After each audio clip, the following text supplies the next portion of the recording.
recording. We are here today with James. How are you doing today, James? Doing good, doing good. Excellent. You've got a Substack here called The Garden of Shanidar. Shanidar. Yeah. Shanidar. What? Yeah. Where does that come from? Where does that word come from? It's I believe it's Kurdish, and it refers to the cave in the Zagros Mountains of northern Iraq where there was like a pretty famous Neanderthal burial that was found there in, I believe, the 60s. And I don't know if like there's definitely some pop culture references to it. The books, the Clan of the Cave Bear books, I think sort of were inspired by some of the finds there. In a nutshell, in the 60s, they found pollen in the graves of these Neanderthal burials, and it was concluded that at the time that maybe it was evidence of deliberate symbolic burial rites. And it's since been, like, I think, debunked. I mean, I've read sort of conflicting papers that could read it either way, but I think probably it was accidental, and it wasn't a symbolic burial. But I think people can debate that still. But I just thought it was an interesting sort of springboard for what I was trying to do with the Substack, just sort of writing about like meaning making and how we assign meaning to these deeper prehistory myths and such. So that's why I chose the name. Yeah, I've heard about. I saw a. It was like a. I don't know how people do these things, but it was a map that was saying, here's areas of likely Homo sapiens habitation, here's areas of Neanderthal habitation, and the place where those two overlap the most is in the Zagros mountains Mm-hmm. of Iran. Yeah. Um, it's it's interesting to me to think about some of these different geographical areas and their significance. I've never been to Iran, and so I think maybe for political reasons as well, it seems to me to be one of the last mysterious places on Earth. Yeah. North Korea obviously has some kind of allure to certain people because it's like the ultimate totalitarian uniform state. Everyone is 100% Korean and they all have the same haircut. And I don't know, that to me just seems to be a exaggeration of existing trends within China, rather than something novel or truly foreign. I can hop on a plane and go to China. I can go to Mhm. Japan. I can go to South Korea, and I can imagine kind of, what those societies would be like if they were super authoritarian and end up with North Korea. So I don't see it. I also see it kind of as an accident of ideology. It's like, okay, well, we lost or we didn't win the Korean War, and therefore this like weird vestigial organism of communism is still kicking around, by virtue of its own Mhm. conservatism, essentially communist conservatism. Whereas a state like Iran, and Russia, I know Russians, people from Russia. You could get on a plane and fly to Russia. I'm sure technically you can still. I don't think it's illegal to do that. Some people, I think Jackson Hinkle or something, is still flying to Russia. But a few years ago, before the war in Ukraine, you absolutely could fly to Russia as an American. You could visit, but they would have guided tours. You don't Right. just walk around wherever you want. And it's so big and it's so vast, not just geographically, but ethnically, religiously, We're talking linguistically. about Russia now, or Yeah, I'm talking about yeah, Russia, but right. a few years ago you could just go to Russia, right? The Yeah. Cold War that we have now going with Russia is only started in earnest in a few years. Like in 2019 or something, it wasn't a problem to go to Russia. But it I has been wasn't a aware problem. that there's a travel ban on American tourism in Russia. I didn't know that. No, So I don't think there is. I don't think there yeah. is Okay. currently. But Right. it's something. Listen, I have friends who are Russian and they can't Yeah. go back there because they're afraid they're going to get conscripted.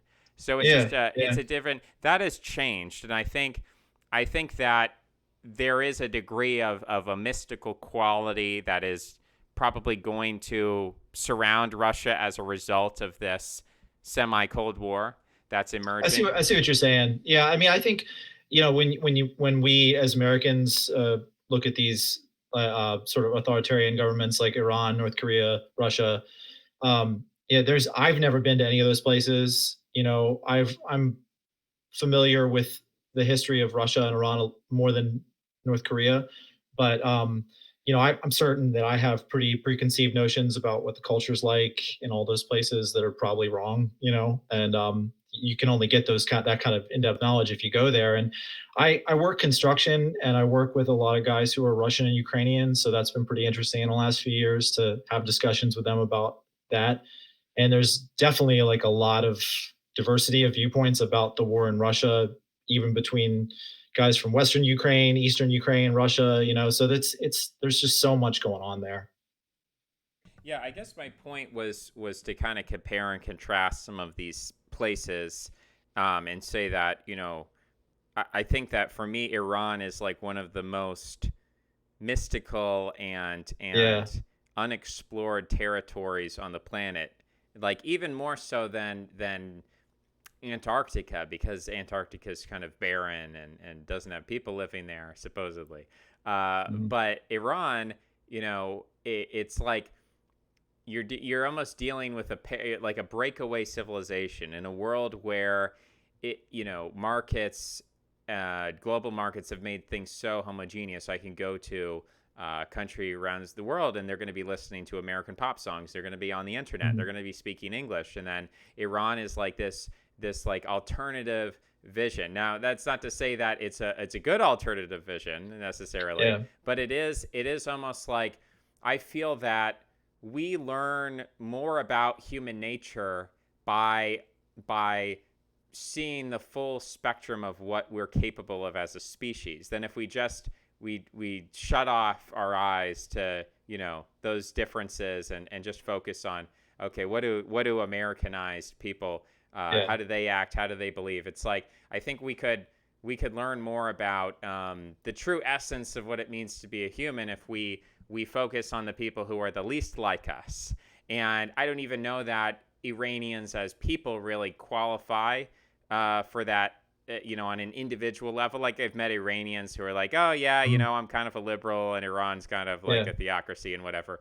But as a system, as a political system, it's kind of been mystified through this.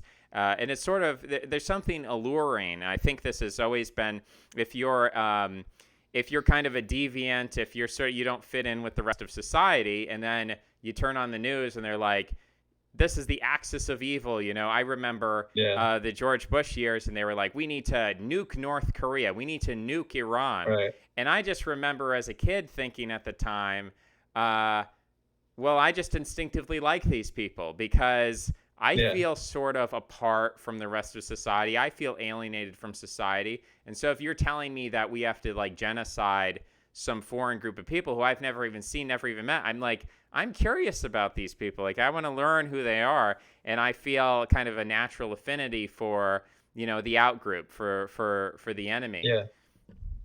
Yeah, me too. I mean, I think I remember. I mean, I grew up in the '80s, and I remember like the WWF was like Nikolai Volkov and like the Iron Sheik. Those were like the heels in wrestling back then, and it was just always funny to me as a kid. It was like you had like these are the enemies of America, right? You had like the Russian and the Middle Eastern guy, and it was like they were the heels. Like Hulk Hogan was the good guy, and it's just like it's kind of funny now. Like they're both still our enemies, but the Russia thing has sort of flipped because it used to be they were evil because they were communists, and now they're evil because they're like an oligarchy that Vladimir Putin runs, and it's more of a left coded if you don't like them kind of thing. It's flipped from being like very right coded in the '80s, so those things are interesting too.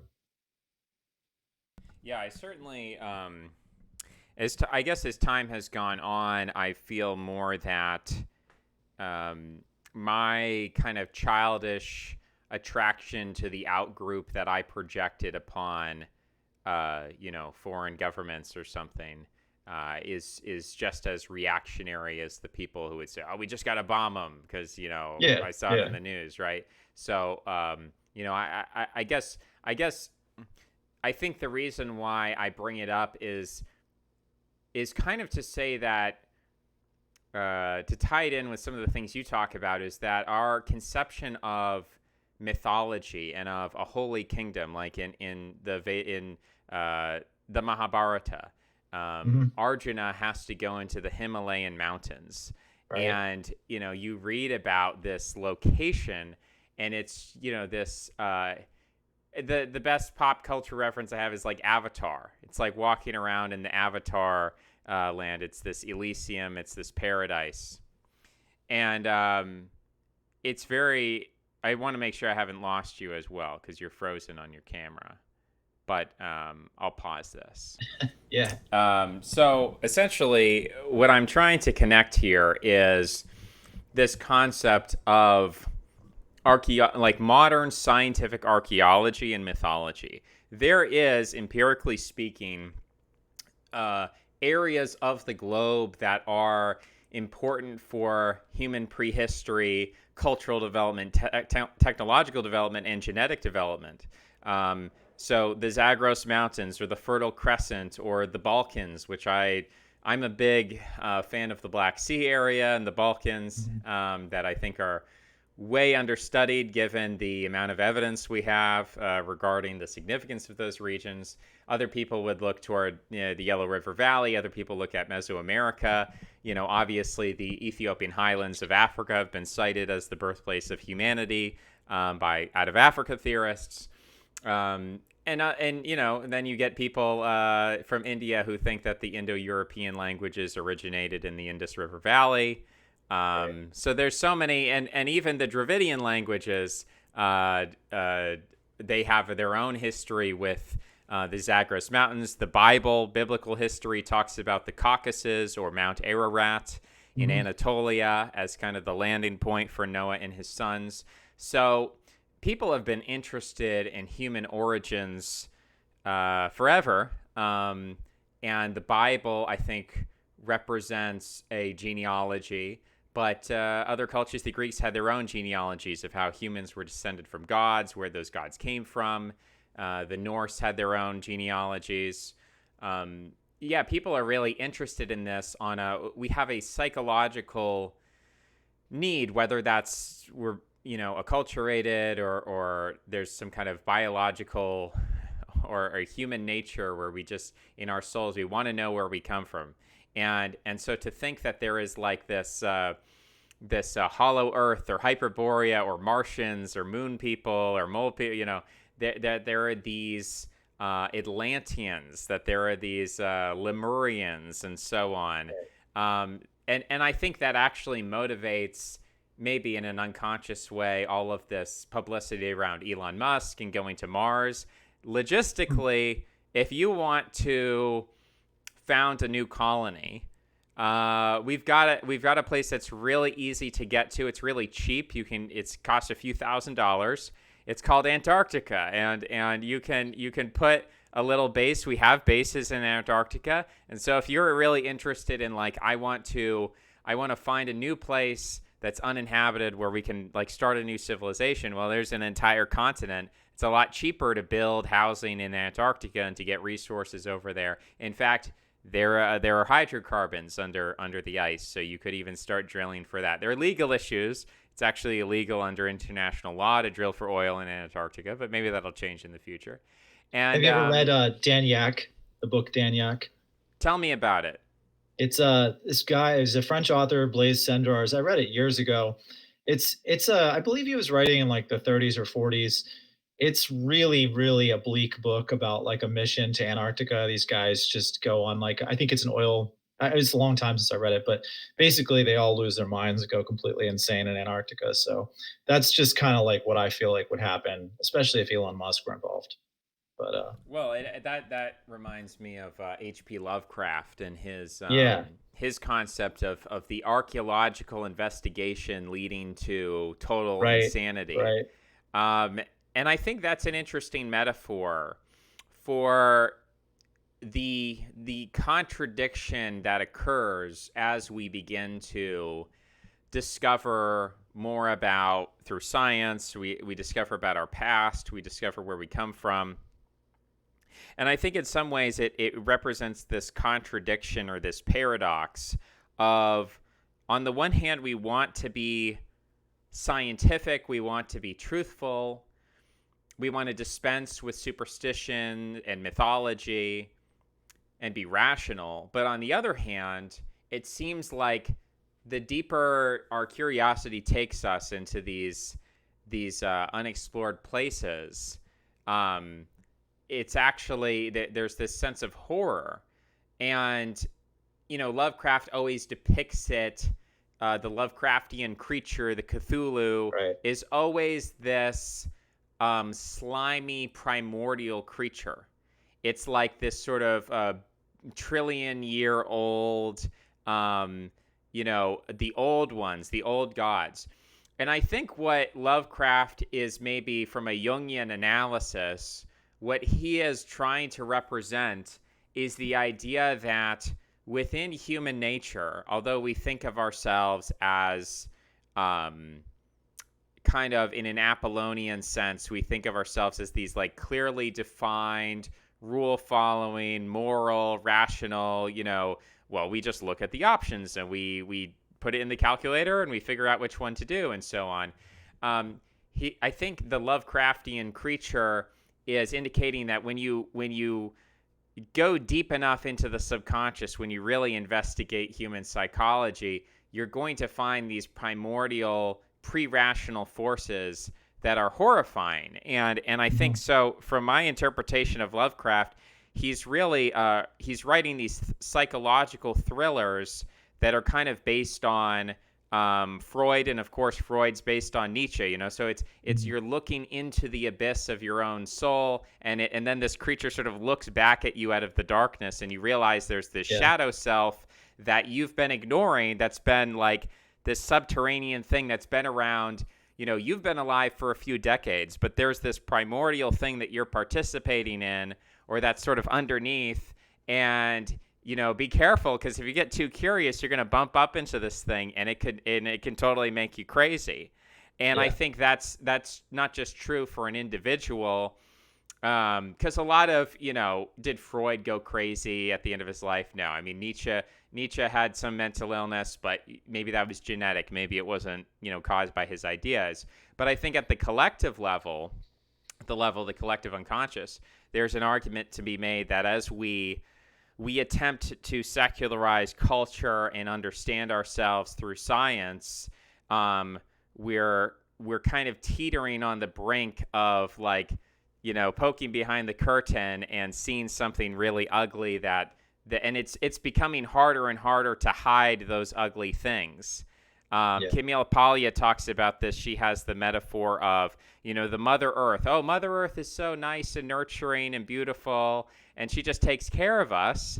But the planet, the quote unquote Mother Earth of the planet, is just this thin little crust, this thin little, cold, rocky exterior with all the plants and the animals. But if you just dig a few miles deep, all of a sudden it's this hot, molten, violent chaos underneath everything, and that's 99% of the Earth. So Yeah. in the same way, I think that's kind of what Lovecraft is getting at, Freud, Nietzsche, and all these people. So yeah. In terms of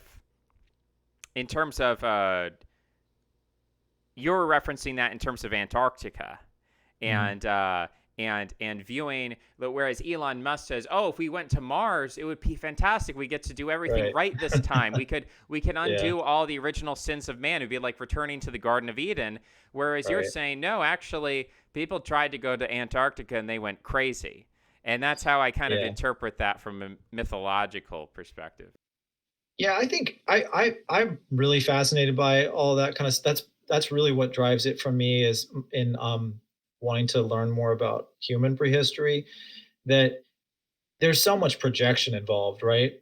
Like I mean, I was definitely when I was younger, I was an anarchist. I'm still a pretty left-leaning person, but I wouldn't say I'm an anarchist or a socialist or anything anymore. But um, I had that worldview of the past that like Frederick Engels wrote about, of like the pre-state, the idea of like this utopia, that was like that later people like Maria Gimbutas attributed to European prehistory prior to the Indo-European expansion of this like sort of a matristic peaceful society.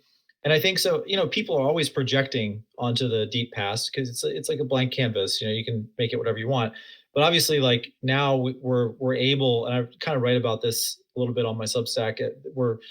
We have so many more tools now with ancient DNA to sort of peer a little deeper. And there's still so much that we'll never know about human history, let alone, prehistory before humans, or even Neanderthals and Homo erectus and that far back. But it's fascinating because Jungian stuff gets involved. All of that collective unconscious. We can mess around with all that stuff all day long. I think it's totally fascinating. But at the end of the day, like so much of it is projection. And we can sort of project a really like a dark, sadistic sort of world, or like a peaceful world, depending on how you want to, like whatever your worldview is.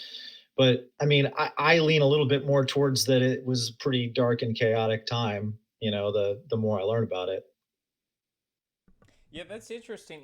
I have seen her in, my Wikipedia scrolling. She came up at one point, Maria Hmm. Gimbutas, a Lithuanian woman. Yeah, Uh,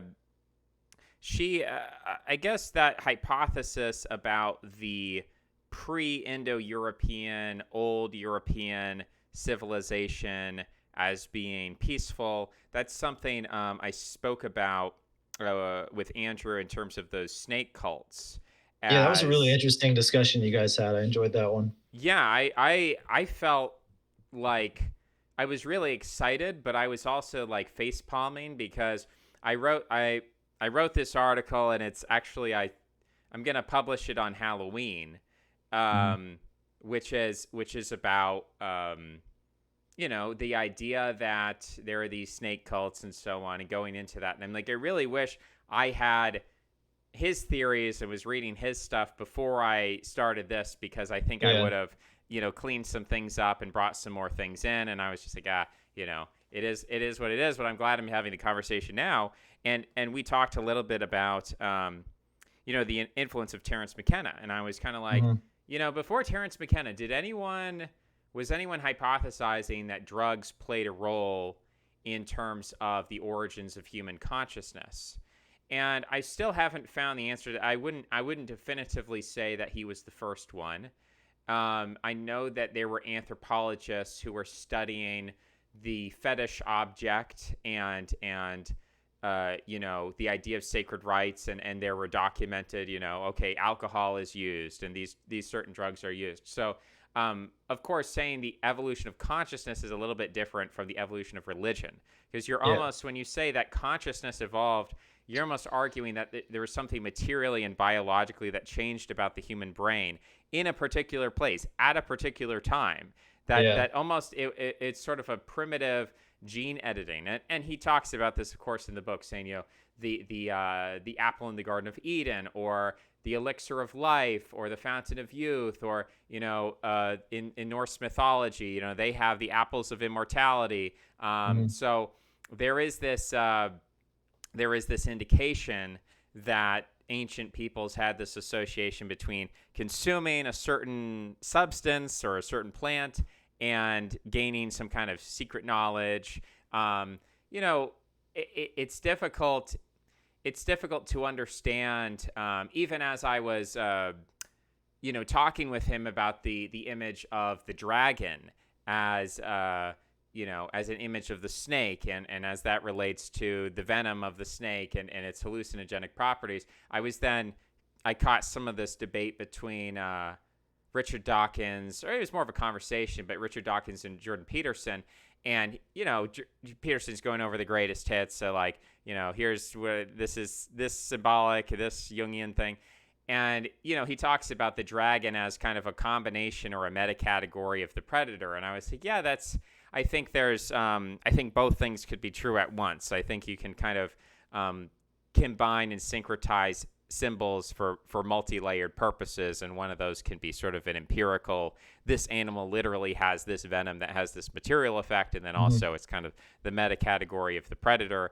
But yeah, I think you're right that people some people are find space and the darkness of space to be an incredibly demoralizing concept. The idea that we have this very small planet and we're just a speck of dust in the universe and nothing really matters. And then other people, kind of in that futuristic sci-fi Isaac Asimov tradition, see space as this frontier, and it's explorative and it's infinite, and so it's expansive, and it's exciting.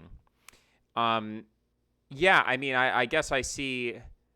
I guess in that sense, it's like a Rorschach test that reflects pre-existing attitudes, and that's true about mediocre things as well.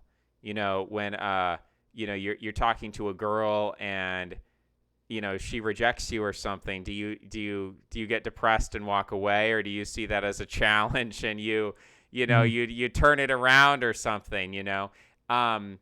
Different people can see the same phenomena and interpret it in completely different ways, but we hope in science that there is some kind of objectivity that we can arrive at.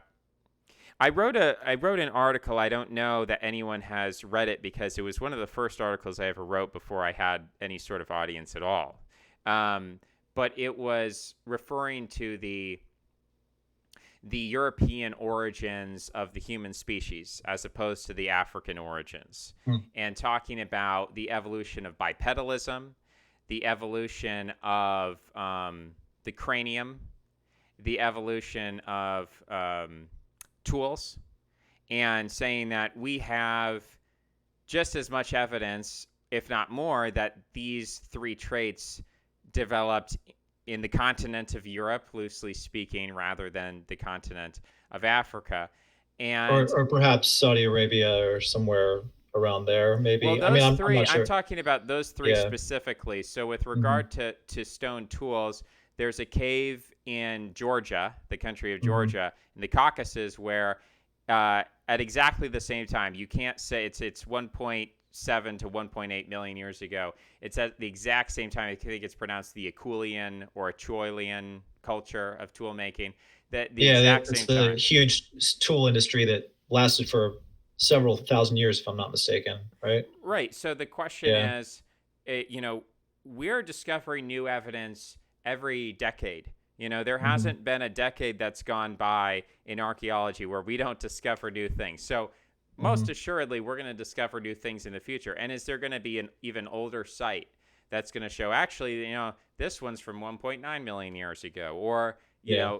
2.9 million years ago? I mean, we don't know. But based off the available evidence, it's not, you cannot determine whether that culture started in Africa and spread to Europe or started in Europe and spread to Africa. Yeah. As concerns with bipedalism, that's much older. We're talking about on the order of 5 million years ago. Right. And at that time, the argument regarding bipedalism is that if you want to take an ape and you want to make that ape bipedal, you're going to have to change its environment, because apes live in jungles.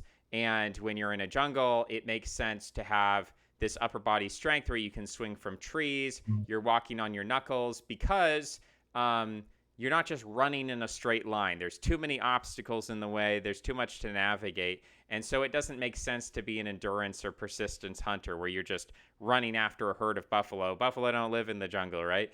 So in order to introduce bipedalism as an adaptation, you need a savanna environment. You need a plains environment where you can see very far Right. into the distance. You can track herds of large animals that are grazing on grass.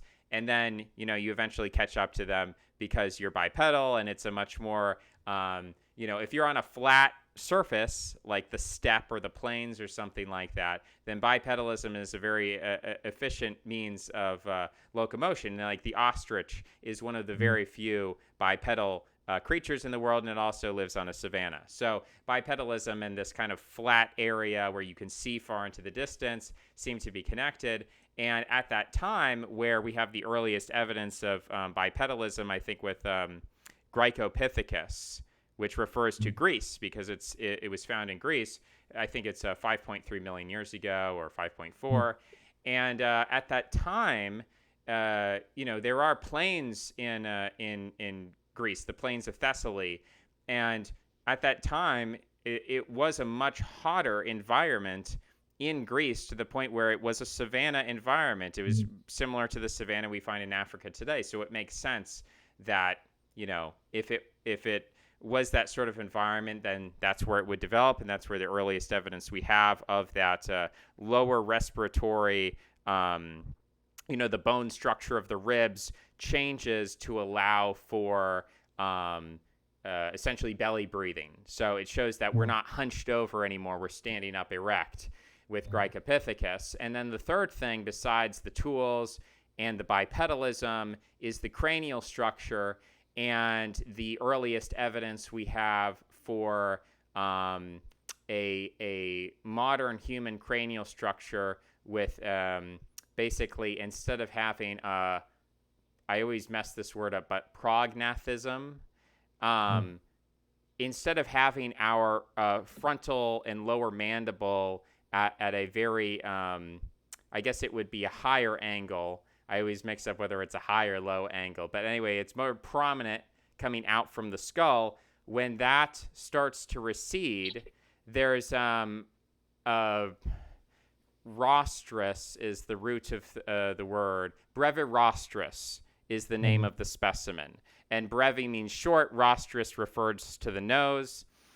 So brevirostris is found in Spain, and it's a dramatic difference in terms of the shortness or lack of prognathism of the upper and lower mandible, making the forehead more prominent. Now, why did that develop? Specifically, that's a kind of a more complicated question. Was it due to a change in the diet? Was it take a chimpanzee or a gorilla or something where they have an omnivorous, or they're not really hunting down big game. Why do they need this big jaw with these big teeth? Well, there's sexual selection going on, right? If you have a big jaw and big teeth, you can bare your teeth, you can threaten other males, and you can win the females. So there's kind of intramale sexual selection going on. Why did humans lose that? Is it because they became more cooperative? Is it because there were other selective pressures? What caused that initial recession of the upper and lower mandible? I'm not exactly sure about the causes of that. Probably have to get more into the literature. But, those three things, I pointed that out. So I wrote the article. And one of the responses I got was, they use the term Hotepism, which Hotep movement refers to Afrocentrists who believe everything comes from Egypt, and Egypt is African, and therefore everything comes from Africa. And he was saying this is sort of Hotepism because you're creating a narrative in which Europe is better than Africa, essentially. And that's almost the opposite of what I was trying to do, actually, was to say that we should be open to the evidence as it becomes available to us, and not, as much as possible, not project a mythological meaning of, I guess, we come from Europe, and that means Europeans are superior, as opposed to, and Richard Dawkins would always say that line of, I'm not a racist because we all come from Africa. Well, if we all come from Europe, then you can't use that line anymore, but you're conflating the objectivity of science facts with kind of a mythological conception of human origins, which has this down the line, we've interpreted that with some kind of sociological or political tint to it, when, the fact is what the fact is, and however you mythologically project onto that is a different story, but it's unavoidable as well. Like, I can't help hearing about the Zagros Mountains and not feel some kind of mystical, subterranean stirrings, and people can't hear, out of Africa, out of Europe, out of Asia, whatever. Same thing with Indo-European origins. I've talked to, people from India, and it just, the conversation casually comes up, and they're like, no, the Indo-European languages definitely are native to India. And I'm like, can you just step back for a second as like a third party and say, if you're an alien observing an argument between two people and one of them is from India and he's very committed to the idea that these languages come from India, wouldn't you say maybe he's biased in his thinking? And it's like, nope, they can't see that. But most people can't see that because, most people, we are, well, I won't even say most people. I would say we all inhabit a certain body. And Yeah, I think the Indo-European debate, the out of India thing is, I'm sure that, an out of India proponent would probably say the same thing to a European. Be like, well, you're using your European bias to suggest that the Indo-European languages came into India, not the other way around. So, I mean, you could definitely play that both ways. I mean, I certainly don't subscribe to the out of India hypothesis from what I've read. I don't think it's makes any sense, but and it's really tied up with like Hindutva ideology, and it gets really political, and it shouldn't be because it's the study of it's science. It shouldn't be politicized. And just like you're saying about human origins coming out of Africa, in an ideal world, like whether that development happened in Greece or Saudi Arabia or Ethiopia or wherever, it wouldn't matter because the truth is, what we're ultimately looking for. I mean, I can't really weigh in on the human origins out of Africa thing. I haven't really read enough or studied enough about it. I do think that like David Reich has done a lot of work on that in the last decade about the multi-regional hypothesis, and sort of opened up the debate again about like whether certain parts of the human story did take place, like say like in the Middle East or possibly in the Caucasus. So I'm open to that possibility, and I don't think I still think we're an African species at the end of the day, no matter what. Like we evolved from primates in Africa. So to me, I like to think of myself as coming from that, and I don't have any political stake in that. I don't. It's just like to me that seems pretty true. Deeper in the human lineage, like we did evolve in Africa, and maybe certain parts of it happened outside of Africa, and there was back migration. Who knows? Like, but yeah, I agree that the pursuit of truth should be the most important thing there.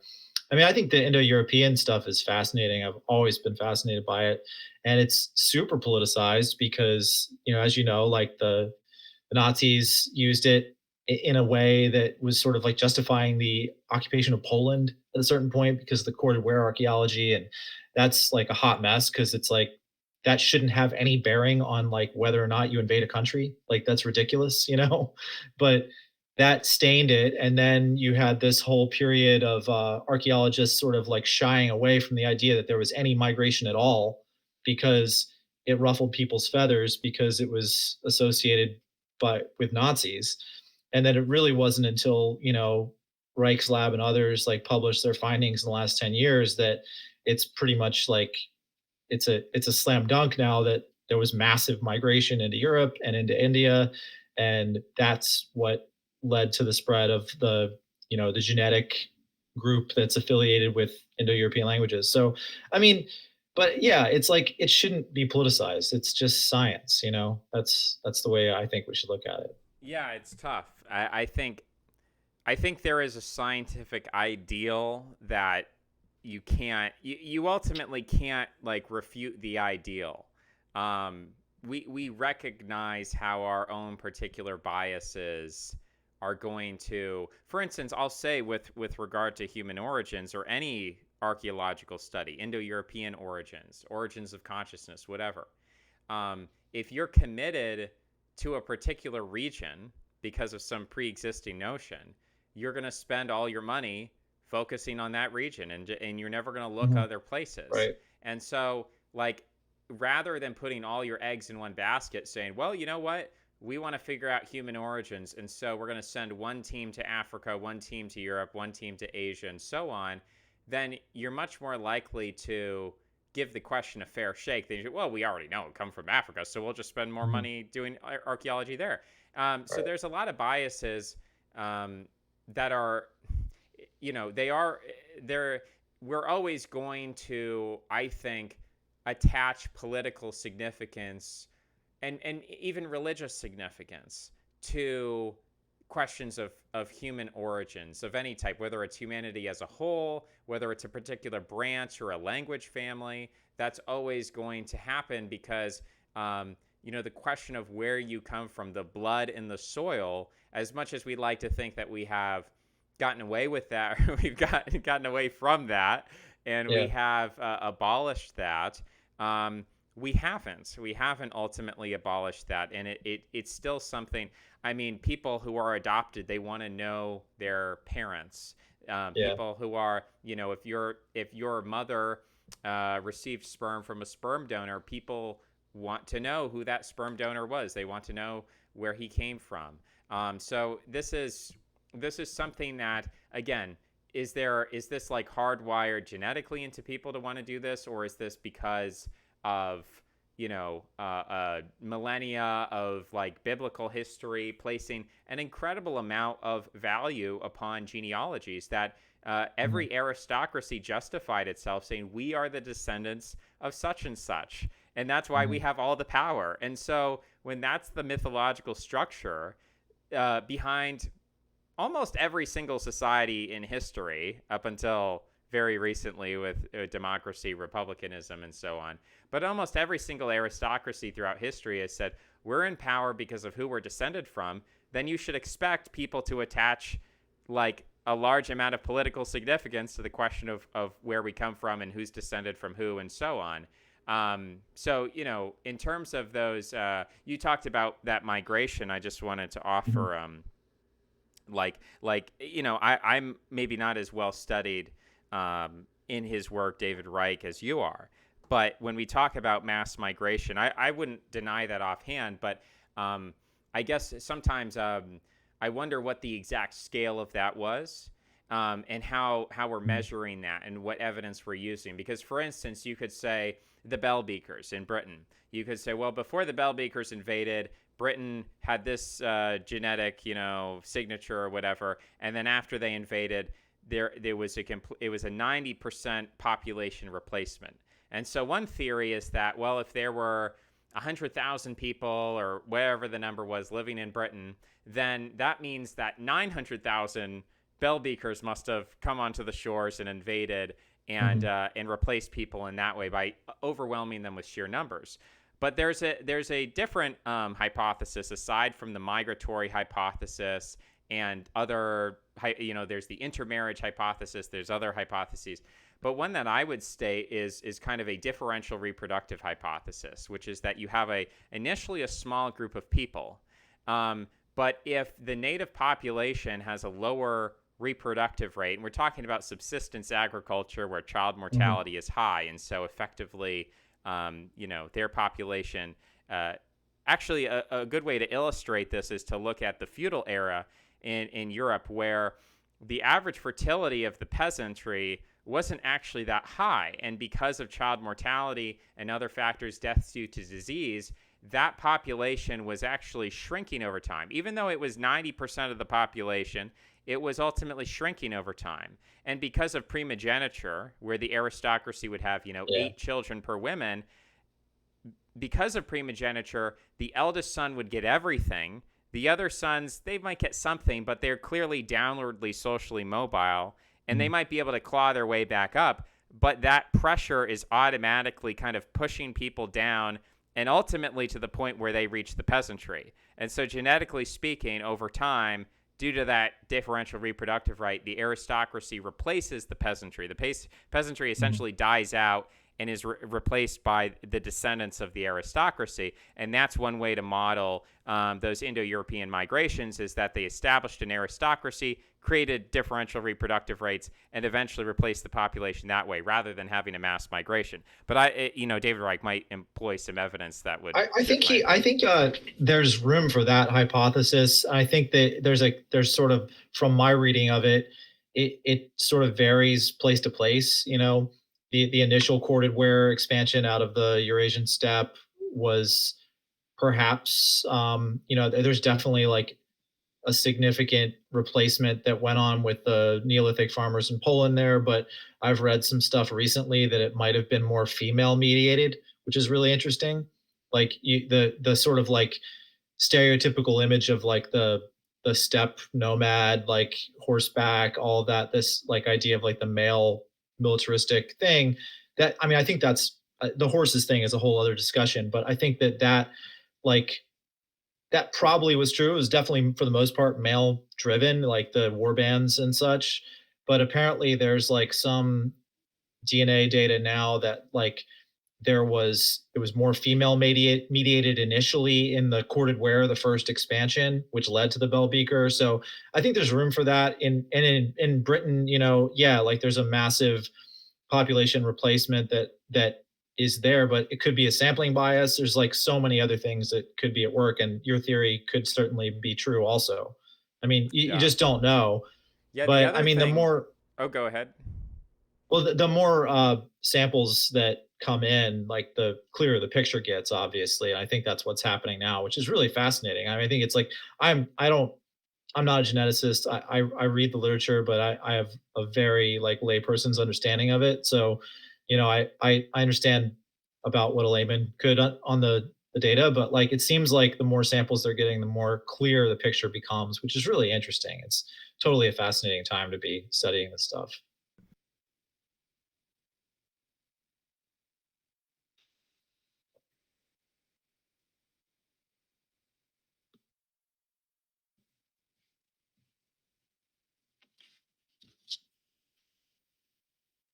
I'm sorry, I was on mute for 20 Oh yeah, seconds or yeah. I was something. just gonna yeah, I lost your Um, audio. anyway, Britain is an island. It's geographically Mhm. isolated. And it's not going to be as isolated as North America, but you could imagine, for example, that there were diseases that the Indo-Europeans carried that the British Yeah. were not exposed to. And so rather Mhm. than coming and defeating the population in battle, or in addition to that, similar to the colonization of New World, there could have been Yeah. Yersinia pestis or any number of other diseases that wiped out the native population, and then it was Yeah. repopulated by a small number of colonists. I think Um, that's becoming more and more likely from what I've read, the literature. They're finding more and more samples with Yersinia pestis all over Europe. So I think that it could be that the steppe people, the Yamnaya corded ware, possibly had some sort of immunity to the early Yersinia pestis, and the farmers didn't. And that certainly could have played out that way. I think it to what extent I'm not sure, but I think it definitely played a role. yeah, I'm also thinking about,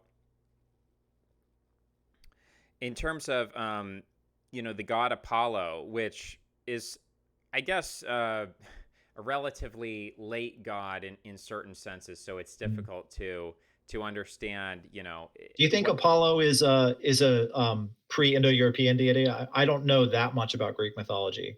Yeah, I mean, it's confusing, right? So, a lot of this kind of depends on reconstruction efforts, or you're Mhm. kind of looking for inscriptions, you're looking for someone to write the word Zeus, or you're looking for a Right. depiction of a figure that looks like Zeus. And so the question is, when is Apollo invented? Is Apollo is Mhm. Now, of course, in the Indo-European pantheon, we see evidence of a sun god, whether that's Right. Sol or Helios or Mhm. Sol Invictus or Surya. I mean, there's a lot of evidence that there were these sun gods. Um, but the interesting thing to me about Apollo that is distinct from many other Indo European gods is that Apollo is a god of pestilence, especially during Oh wow. the Yeah. Trojan War. And so there's this implication there that if you have a god who is now, admittedly within the context of the Trojan War, it's kind of the roles are sort of reversed because the Greeks end up winning, even though the Trojans have the protection of Apollo. So Right. it Mhm. doesn't exactly neatly work out in that scenario. But if there is some deeper significance, and it is a strange thing. It is a strange thing. Certainly in Semitic cultures, Babylonian gods, or even Sumerian, there's indication that there were these gods of destruction. There were gods Storm of gods. pestilence and Yeah. disease, and Yep. oftentimes they were paired with the gods of medicine, or the same god would have both functioning as a doctor and as an Mhm. agent of disease. So was that what if disease played a role in the Indo-European expansions? Was that mythologically preserved in gods like Apollo? I don't know. But it always seemed strange to me because I was like, what does the sun have to do with spreading disease? You Yeah, that know? is interesting. And Rudra in the Rig Veda is also he's a pestilence bow and arrow god too, right? So that could be like a you know what's the word I'm looking for? There could be a Cognate. ancient cognate there. Exactly, that's the word I'm looking for. Yeah, so I mean that is interesting. And like arrows and disease isn't that hard to see how you'd make that connection. But the sun, you're right. That's interesting. Yeah, It's not a real obvious like correlation to make. right. Yeah, I mean, there's a lot we could get into about Rudra, the storm gods, Mm, the god of the hunt, um, mm, the significance of archery, the development of archery, archery cultures versus other forms of warfare. There's a lot of directions to go here. Unfortunately, we are bumping up against the end of our hour here. Hopefully, we can resume this at some point and have a part two. But yeah, before, anytime. yeah, Sure. before we go, I want to give you the opportunity if you have last words or final thoughts, anything you want to promote, anything you're reading that you want to share with the listeners. I want to give you the opportunity. I'm reading Moby Dick right now because I've never read it, and it's a great book. So if anyone hasn't read it, I'm enjoying it. Um, but yeah, other than that, I try to post like whenever I can. When I've got a couple of things in the works right now, essays in the works, but I tend to take my time with them, and I put out like one a month. But anyone who's interested, the Garden of Shanidar is my Substack, and yeah, I have some stuff on there, and hopefully I'll be putting out something else soon. But yeah, I'd be happy to pick up this conversation another time. It's fun. Beautiful, awesome. Okay, well, I appreciate it, James, and hopefully I'll speak to you again soon. All right, take it easy. All right, take care. Bye bye. Bye bye. All right, guys. If you liked it, you got to like. If you want to comment, you better comment. If you want to restack. I'm going to make a rap song about promoting this Substack. I'm going to write a rap. What do you guys think about that? What do you think about instead of posting an intellectual interview, I just post a rap song? Are you guys open to that idea? Leave a comment if you want to hear a rap song. If you want to hear me rapping, leave a comment. Straight out of Thessaly, Grycopithecus, Brevirostris. Do you guys want to hear a rap about human origins? Straight out of Thessaly. Do you guys want to hear that? If this post gets 10 individual you can't just, I don't want one person to leave 10 comments asking for the straight out of Thessaly rap. But if 10 different people if 10 different people restack and comment and say we want a rap song, then I'll do a rap song for you guys. I haven't done a rap song in a while. I've been out of the rap game. I left that life behind me. But I could always jump back in. You can take me out of the rap game, but you can't take the rap game out of me. I was born that way. I was built different. So I hope you guys enjoy my lyricism. I'm more of I'm not a freestyle rapper, okay? I'm not a freestyle rapper. I like to prepare. I like to think it out. I like to get a beat going. I like to work through a beat. Anyway, I don't know why I'm doing this. Is silly. It was a good conversation. I like James. He's a chill dude. He's a very chill dude. Some people everybody's got a different personality, but he's a chill dude. So it was good to talk with him. We could have probably gone for 2 hours, but I figured it's getting late and we should. I've got it. I literally have something in 1 minute, so that's actually why I had to cut it off. Is because I have another late night meeting. So anyway, guys, a lot of good content. It's in the works. It's in development. It's coming your way. I hope you're enjoying the show. if you're enjoying the show, you know, wait till you see this next part. That's all I'm going to say for now. Thank you guys for watching or listening. I will catch you later. Take care. Bye bye.